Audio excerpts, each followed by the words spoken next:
Support for this podcast comes from the law firm of Davis Malm. Whether you're a developer, property owner, manager, or commercial tenant, their real estate attorneys know the lay of the land, not just the law. Learn more at davismalm.com.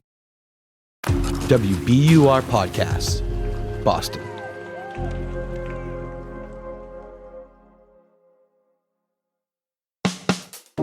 I'm Daryl C. Murphy, and you're listening to The Common.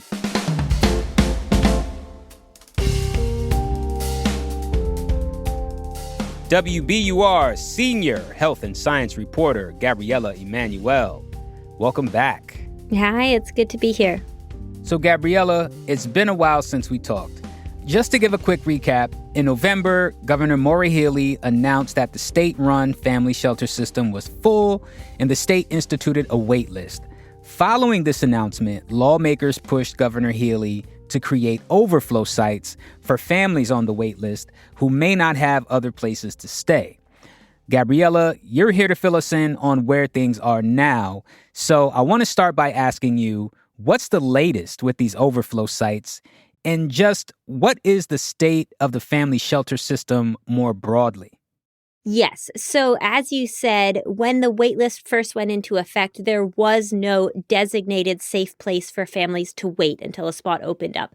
Then the legislature, the lawmakers insisted that the Healey administration create something. They made additional funding contingent on that. So there are 3 overflow sites that are run by the state, one in Revere, one in Cambridge, and one in Quincy. There are also a couple of additional sites that are funded through the United Way of Massachusetts Bay. And then there are some even smaller sites that are, a church that has opened their doors, a family that's opened their homes. So there are now overflow sites, but there are not nearly enough of them. When I speak to homeless advocates, they say the situation is increasingly dire because some of these families don't have access to overflow sites. Here is just a bit from them. We see families sleeping outside every single week. That in and of itself is an indicator that this problem is beyond terrible. There isn't really a safety net any longer. I mean, if the safety net is you're approved and we'll call you sometime, that's not a safety net. It just feels really, trying to think of the best word, barbaric.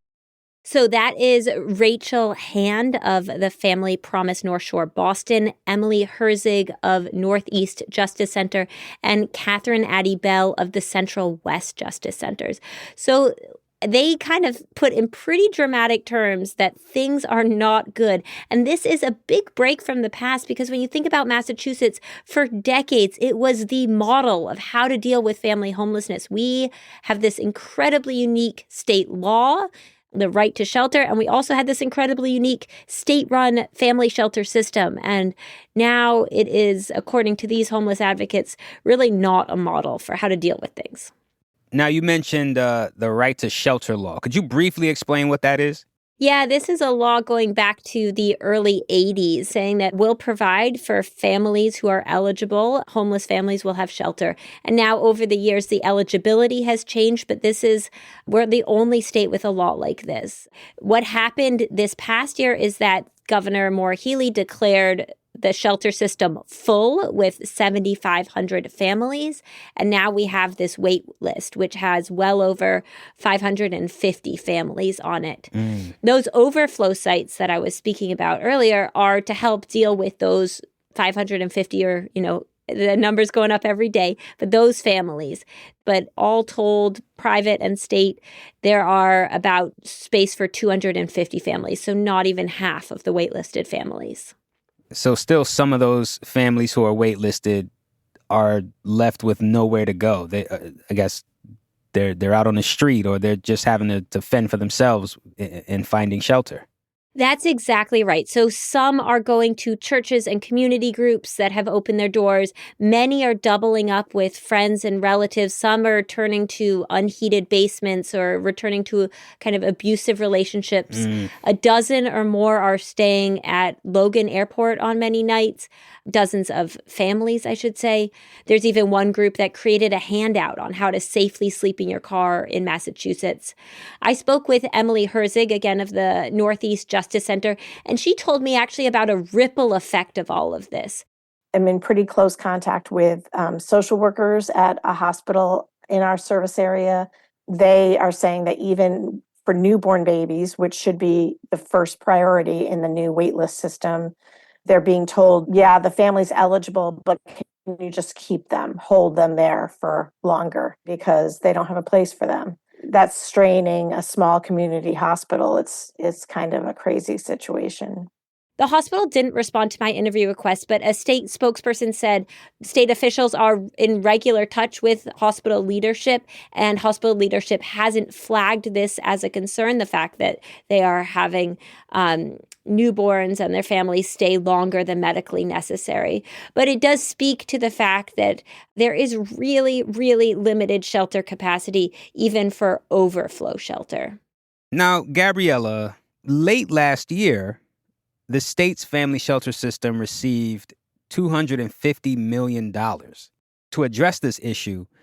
How has that money been used? Yeah, so late last year, they did get in supplemental funding $250 million. That's on top of a record amount of money that was already allocated to the shelter system by lawmakers at the beginning of the fiscal year. So this supplemental funding really wasn't designed to deal with the overflow. It was just to keep the original shelter system afloat. But I should say there are two big complaints when I hear about these overflow sites.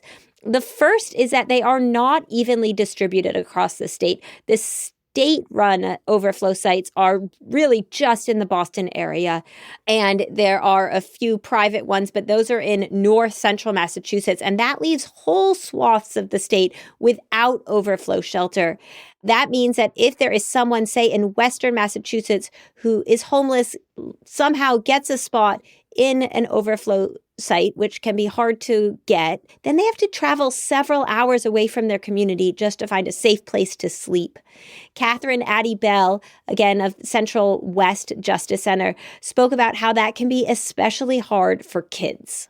They're now being yanked away from maybe what is the most stable part of their lives, which is their school, their classmates, their friends. Also, many of my clients are working. This is the working poor. They're at risk of losing their jobs, which is totally counterproductive. What does the state have to say about the complaints these advocates are raising? So in a statement that I got from General Scott Rice, who oversees the state's family shelter system, he acknowledged that there are unmet needs and an urgent need for more sites. So I think they are aware of these concerns. They are not suggesting that it's ideal, but it's also extremely hard to find additional sites for them.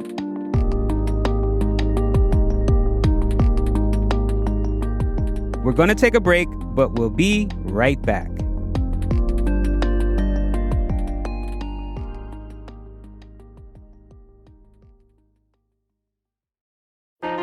Politics has never been stranger or more online, which is why the politics team at Wired is making a new show, Wired Politics Lab. It's all about how to navigate the endless stream of news and information and what to look out for. Each week on the show, we'll dig into far-right platforms, AI chatbots, influencer campaigns, and so much more. Wired Politics Lab launches Thursday, April 11th. Follow the show wherever you get your podcasts.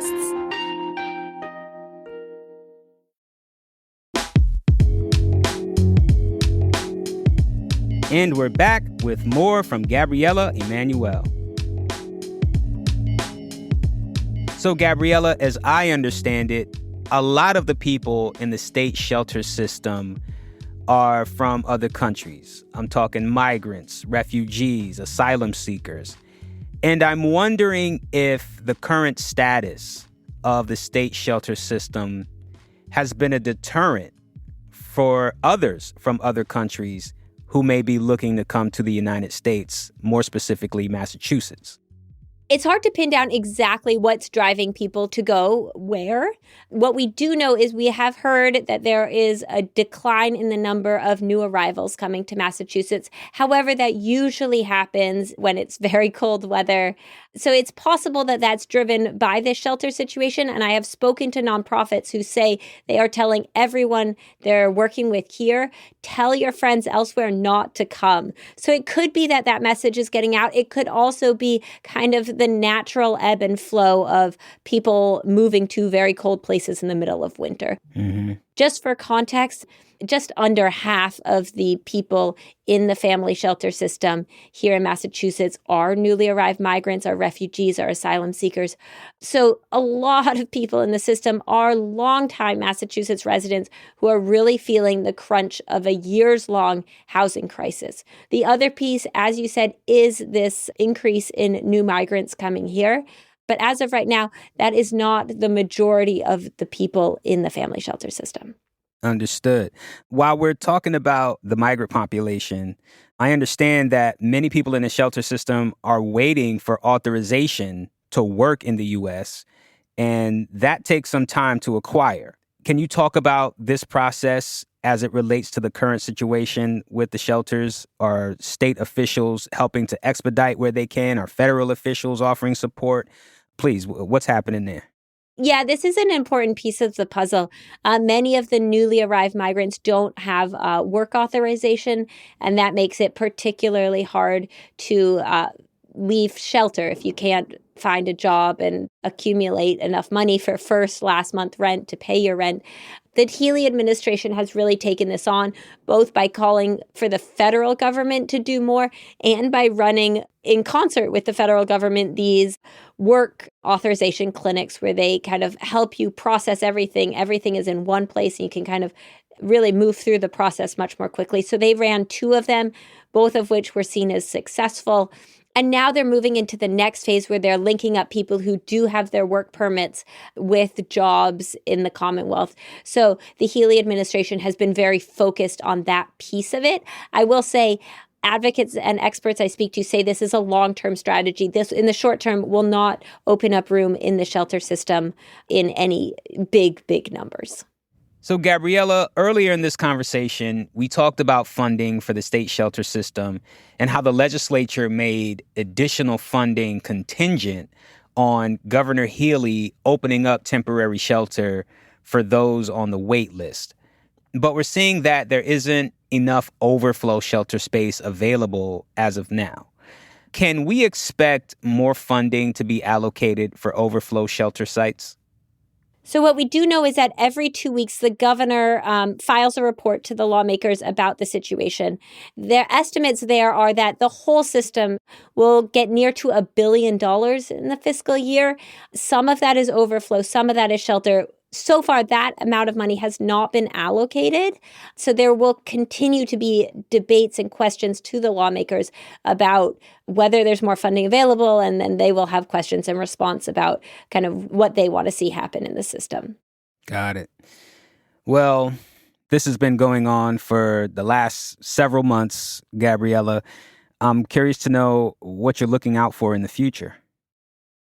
Yeah, I think the question will be whether there is an expansion of overflow shelter, whether there are any new sites out in Western Massachusetts. Also, the Healey administration back several months ago made it possible for them to cap the length of stay that a family stays in the shelter system. And I think that now is kind of hanging over the heads of homeless advocates as a possibility where it wasn't there a few months ago. And if that is the case, it would fundamentally change the system. Right now, there's no cap on how long a family can be in the shelter system, and the average length of stay is well over a year.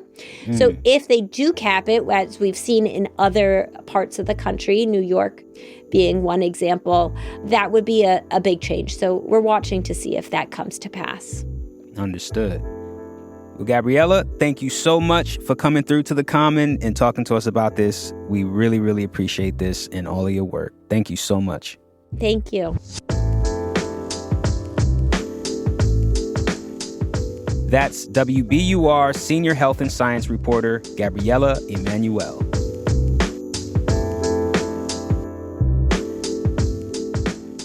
And that's our show for today. Thank you so much for listening to The Common. If you want to get in touch with us, please hit us up on Instagram at WBUR The Common, or send us an email at thecommon@wbur.org. I'm Daryl C. Murphy, and I'll talk to you tomorrow.